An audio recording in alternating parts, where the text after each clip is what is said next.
오늘 역사 속의 사랑은 궁중시녀에서 왕의 애인이 되고 왕비가 되었다가 사형에 처해지는 앤 볼린 이야기입니다. 앤 볼린은 잉글랜드 헨리 8세의 두 번째 왕비이자 엘리자베스 1세의 어머니로 드라마틱한 인생을 살아 오늘날에도 회자되는 인물로 가장 인지도가 높은 잉글랜드 왕비 중 한 명입니다.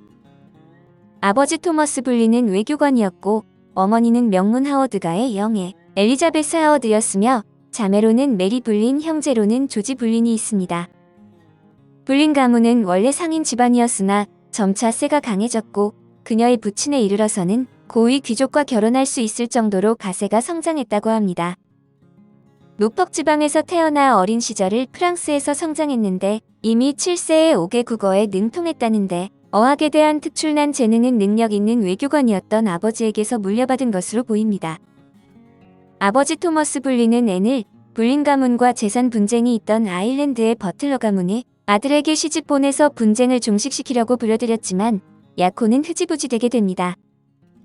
앤은 곧 자신보다 훨씬 뛰어난 가문인 노선벌랜드 공작 가문의 아들 헨리 퍼시와 연애 끝에 약혼하려 했으나 퍼시의 가족과 헨리 8세와 토머스 울지 추기경의 반대로 결혼은 무산됩니다.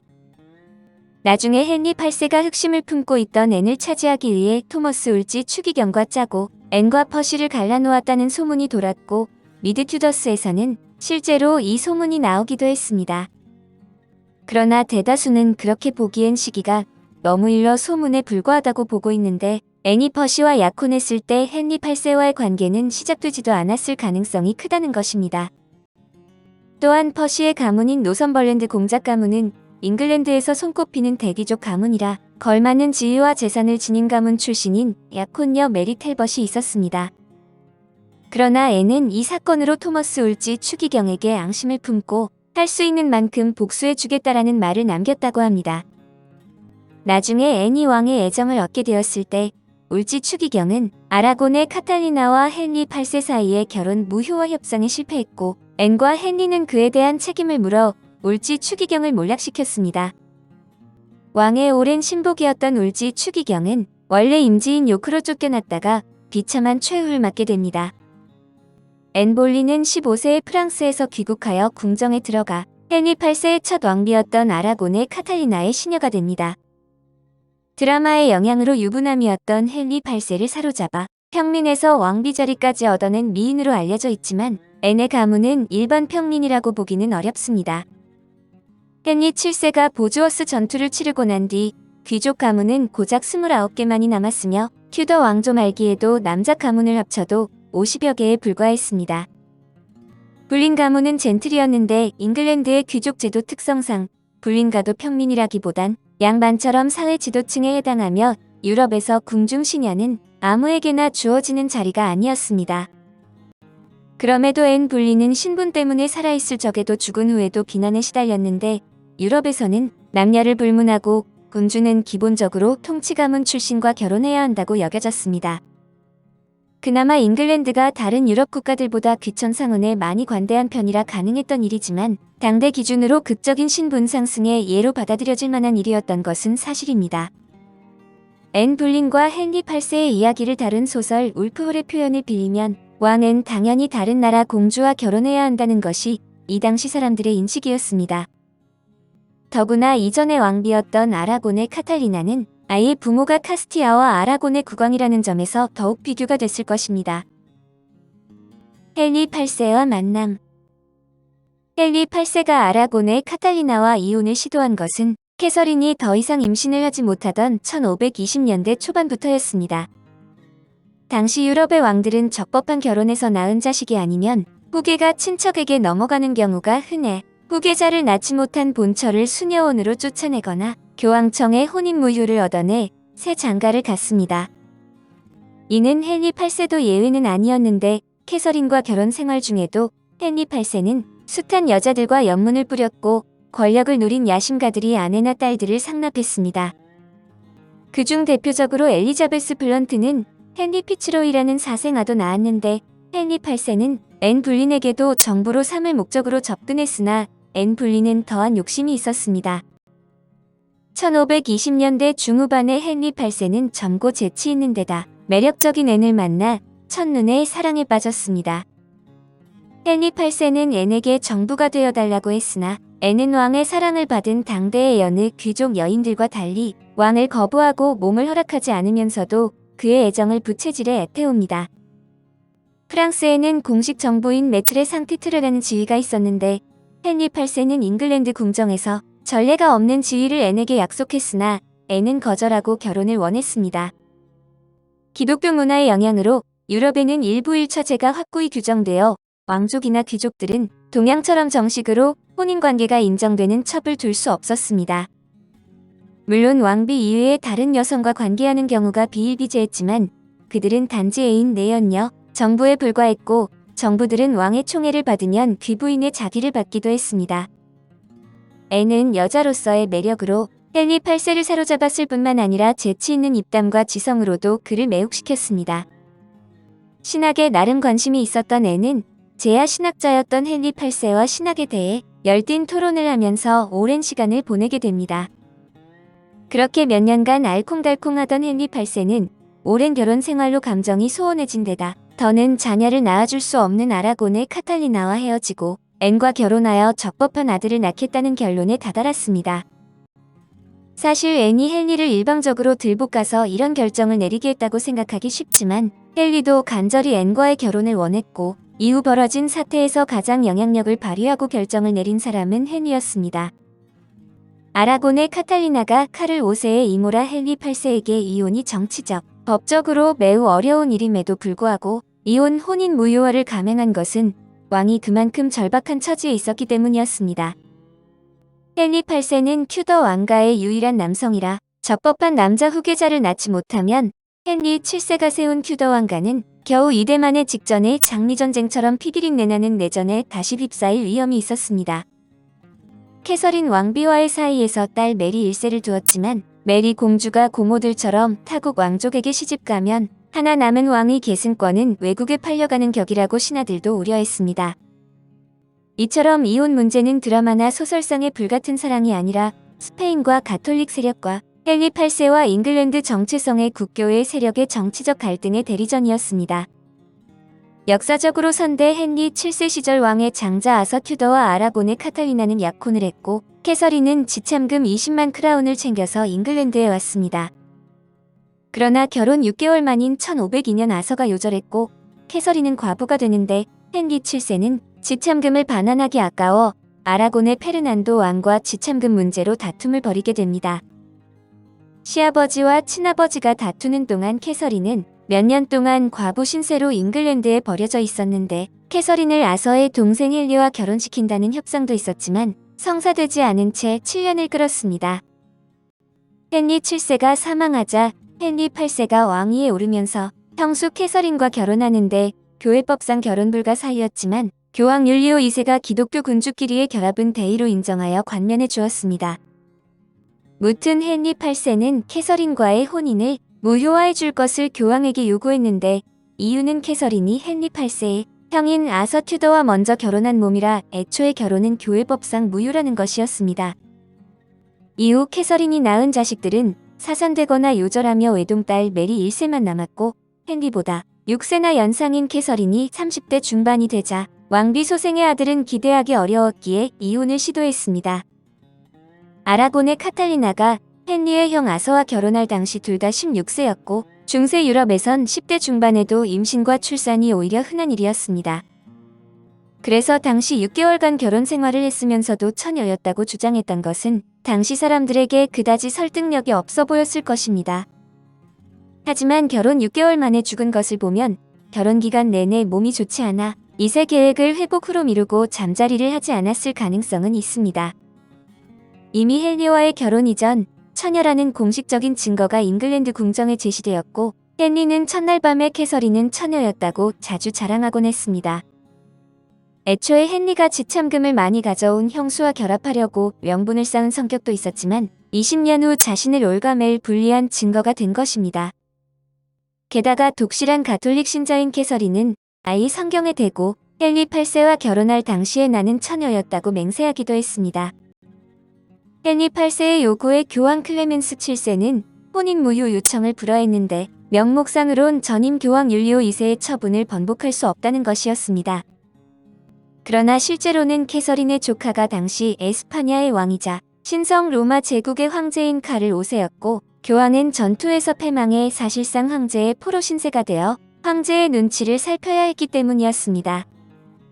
게다가 평소 순종적이었던 아라곤의 카탈리나는 헨리 8세의 예상과는 달리 끝까지 자신만이 잉글랜드의 진정한 왕비이며 나와 헨리 8세와의 결혼은 정당한 것이라고 주장하며 버텼습니다. 왕비가 되는 앤 볼린.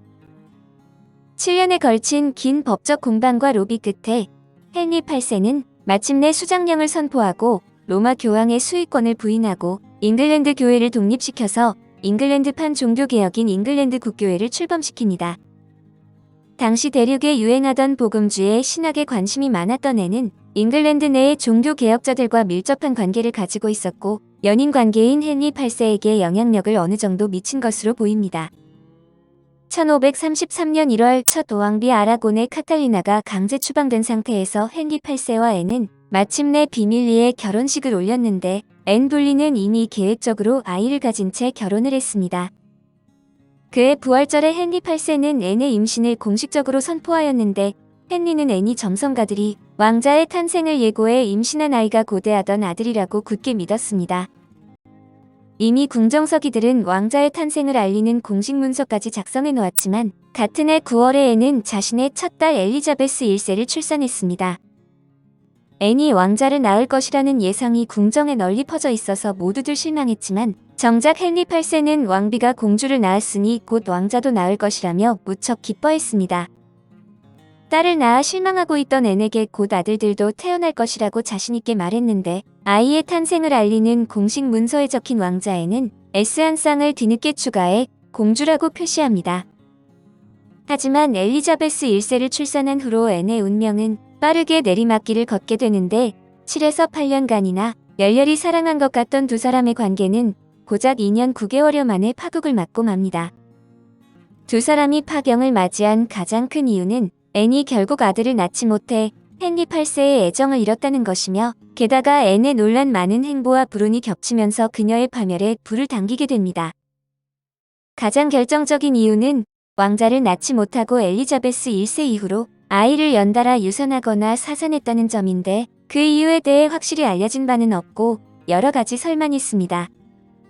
일단 앤의 혈액형이 RH-형이라 첫째인 엘리자베스는 항체가 형성되지 않아 무사히 낳을 수 있었지만 둘째부터는 항체가 형성되어 태아의 적혈구가 파괴되어 조기에 유산했다는 학설이 있습니다.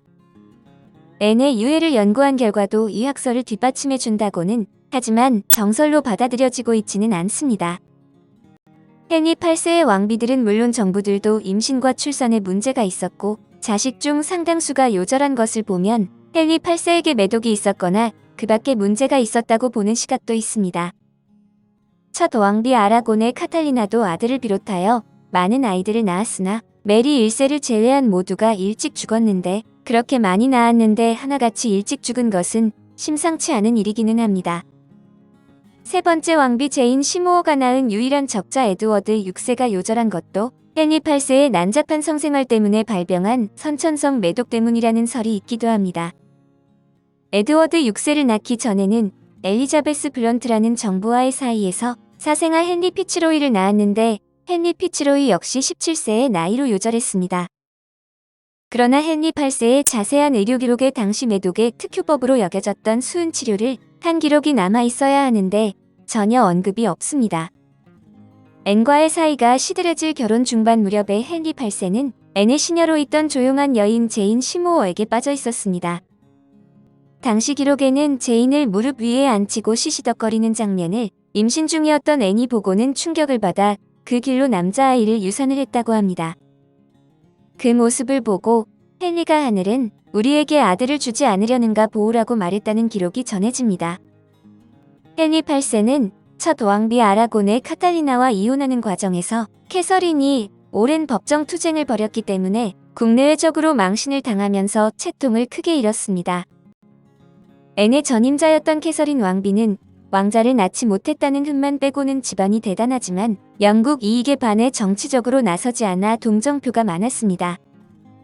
이런 비난은 외국에서도 마찬가지라 캐서린의 친정인 스페인에서는 헨리 8세와 앤 불린의 결혼을 인정하지 않았고 프랑스에서도 캐서린이 죽기 전까지 앤을 정식 왕비로 인정하지 않았습니다.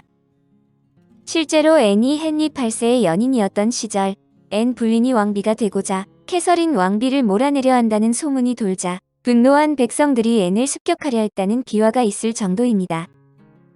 여담이지만 후에 사람들은 앤을 6손가락의 마녀라고 부르기도 했다는 전설도 있는데 앤의 손에 손가락처럼 보이는 훅이 하나 있었다는 설도 있지만 진위는 알 수 없습니다. 또한 앤은 신교도는 아니었으나 정치적, 개인적인 이유로 종교개혁에 대한 관심을 가져 보수적인 세력과 부딪힐 수밖에 없었습니다. 앤이 사실상 잉글랜드와 교황청의 관계 단절의 동기 역할을 했으니 종교 갈등기에 적이 많을 수밖에 없었습니다. 게다가 앤은 캐서린 왕비의 딸인 메리 1세와 사이가 좋을 수가 없었는데 앤은 메리에게 화해의 손길을 몇 번 보냈지만 친모 캐서린을 끝까지 편들었던 메리는 앤을 인정하길 거부했습니다. 이에 불같은 성격의 앤은 메리를 친딸 엘리자베스 1세의 시녀로 삼아 기저귀를 가는 등의 일을 직접 하게 시켰고 시종과 결혼시키겠다는 악담을 하기도 합니다.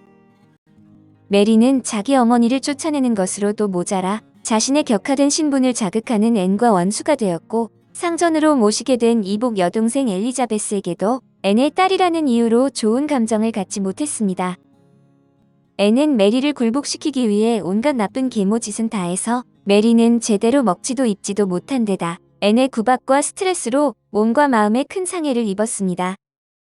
다만 앤의 사후에 메리는 끊임없이 엘리자베스를 경계하면서도 자매의 정을 주는 일종의 애증을 보이는데 원수의 딸이지만 어린 엘리자베스까지 미워할 수 없다고 생각했거나 기른 정 때문인 듯합니다.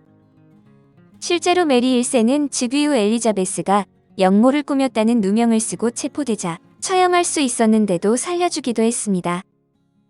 물론 엘리자베스가 진짜 영모를 꾸민 게 아닌데다 당시 튜더 왕가에 남은 직계 왕족이 얼마 없어서 내린 결정일 수도 있지만 메리가 엘리자베스를 증오했다는 증거도 없습니다. 사형을 당하는 앤 불린. 무튼 헨리 8세는 다시 하느님이 자신과 앤의 결혼을 반기지 않는다고 여겨 앤의 시녀였던 순종적이고 조용한 제인 시무어를 왕비로 세울 결심을 하고 그러기 위해 앤과의 결혼을 무효화하려고 합니다. 앤은 그녀의 적들마저 놀랄 만큼 신속하게 몰락했는데 다혈질적인 성격, 투기, 잇따른 사산으로 왕의 사랑을 잃었고 외가와 친정도 그녀를 버릴 준비가 되어 있었습니다. 설상가상으로 제인 시무어를 차기 왕비감으로 점찍은 헨리 8세는 앤을 런던탑에 가두고 6명의 남자와 간통을 저지르고 남동생 조지 불린과 근친상간을 했다는 누명을 씌운 뒤 사형 선고를 내렸습니다. 헨리 8세는 과거 앤에게 주었던 불같은 사랑을 이제 와서 마녀의 마법이라며 애써 부정했고 캐서린에게 했던 것처럼 이혼이 아닌 혼인 무효화를 단행하면서 앤과의 결혼 자체를 부정했습니다.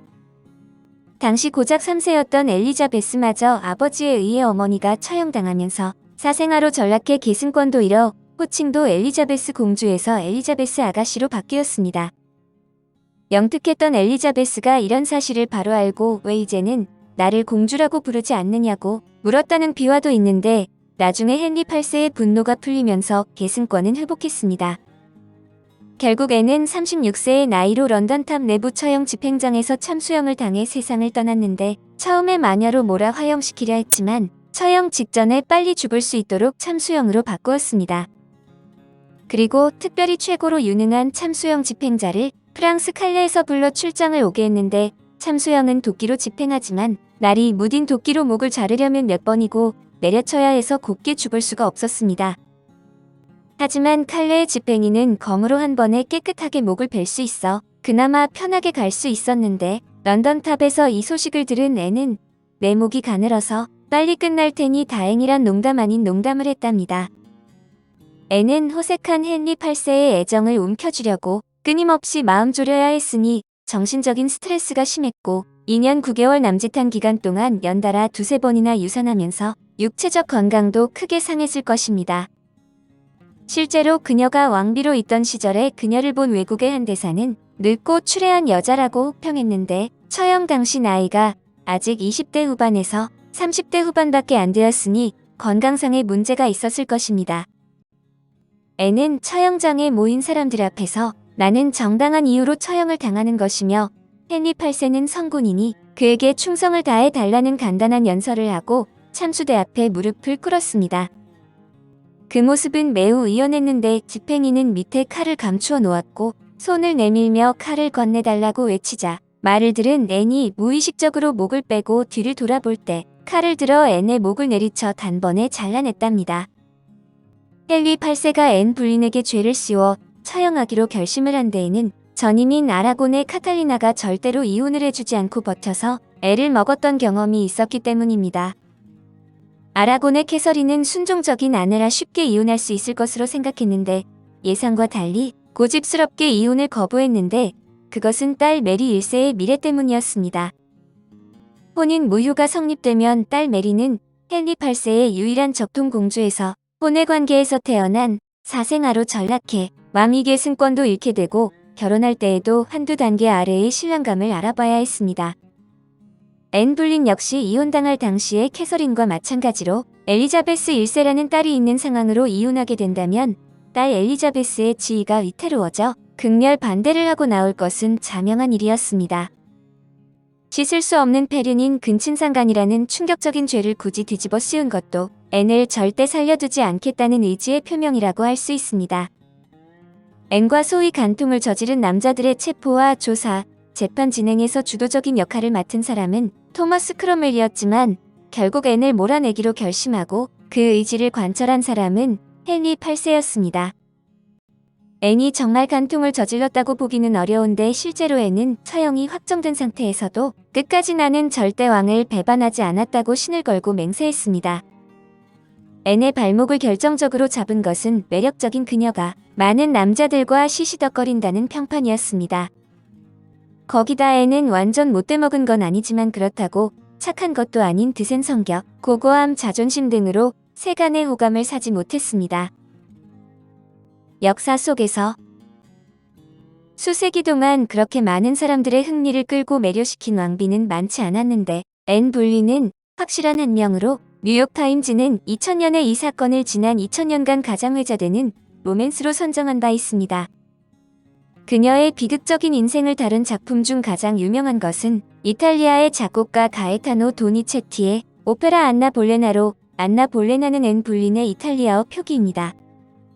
또한 영국 역사상 가장 드라마틱한 일생을 산 왕비로 오래전부터 영국 사극 영화나 드라마의 단골로 등장하는 인기 캐릭터입니다.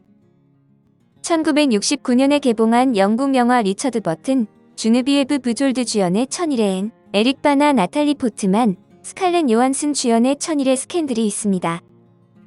또한 나탈리 도머가 열연한 쇼타임 미드 튜더스, 동명의 소설을 기반으로 한 BBC의 사극으로 클레어 포이가 앤으로 등장하는 울프홀 등이 있습니다.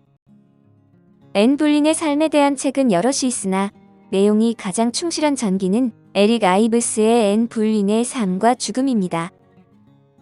최근 영국 채널인 채널5에서 제작하고 있는 헨리 8세의 전기 사극에서 앤 불린 역할을 흑인인 조디 터너 스미스가 맡게 되면서 역사 고증 논란이 일었습니다.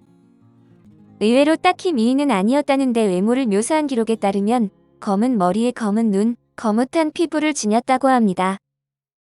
당신은 금발과 흰 피부를 미인의 조건으로 쳤기 때문에 미인과는 거리가 멀었고 오히려 상당히 이국적인 외모에 속했습니다.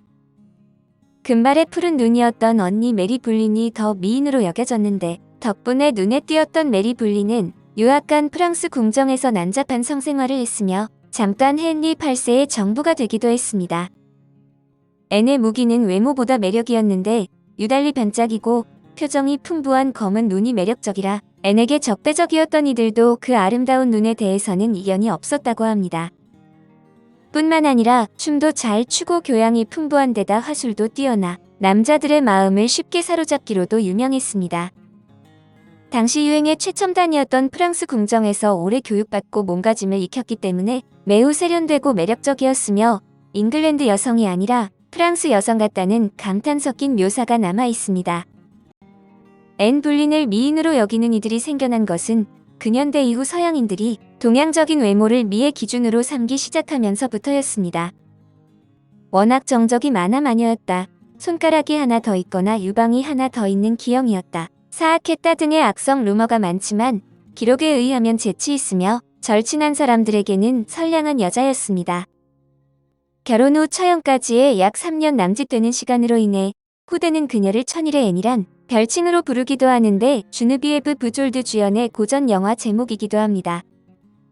아이러니하게도 앤 볼린에 따른 잉글랜드 역사상 가장 빛나는 왕 중 하나인 엘리자베스 1세로 즉위했고 그 후 앤 볼린의 이미지는 마녀에서 여왕의 어머니이자 신교의 성인으로 탈바꿈합니다. 헨리 8세가 조선시대 숙종과 비교되는 것처럼 앤도 장희빈과 비슷한 부분이 많은데 왕에 의해 왕비가 되었다. 왕에 의해 왕비 자리에서 물러났다는 것이 그 첫 번째입니다. 또한 딱 하나 낳은 자식이 왕이 되었으며 후손을 남기지 못한 채 죽었다는 것과 남편의 명령에 의해 죽게 되었다는 것도 공통점입니다. 둘 다 부정적인 이미지가 강했지만 현대에 들어 평가가 바뀌며 둘 다 아버지가 외교관 출신이고 집안이 외교관상인 가문이었다는 점, 여배우들이 캐스팅되길 원할 정도로 인기 있는 배역이라는 점 등입니다. 잉글랜드인들은 그녀가 참수된 날에 너무도 맑았던 하늘로 인해서 슬픈 푸른색을 앤 블루라고 부른다고 합니다. 그리고 그녀가 처형된 날이면 그녀의 고향 히버성과 런던탑에서 잘린 목을 팔에 끼고 마차를 타고 달리는 그녀의 유령이 나타나며 런던탑에서는 목을 들고 다니는 앤의 유령의 목격담이 자주 나옵니다. 오늘 역사 속의 사랑은 궁중시녀에서 왕의 애인이 되고 왕비가 되었다가 사형에 처해지는 앤 볼린 이야기였습니다.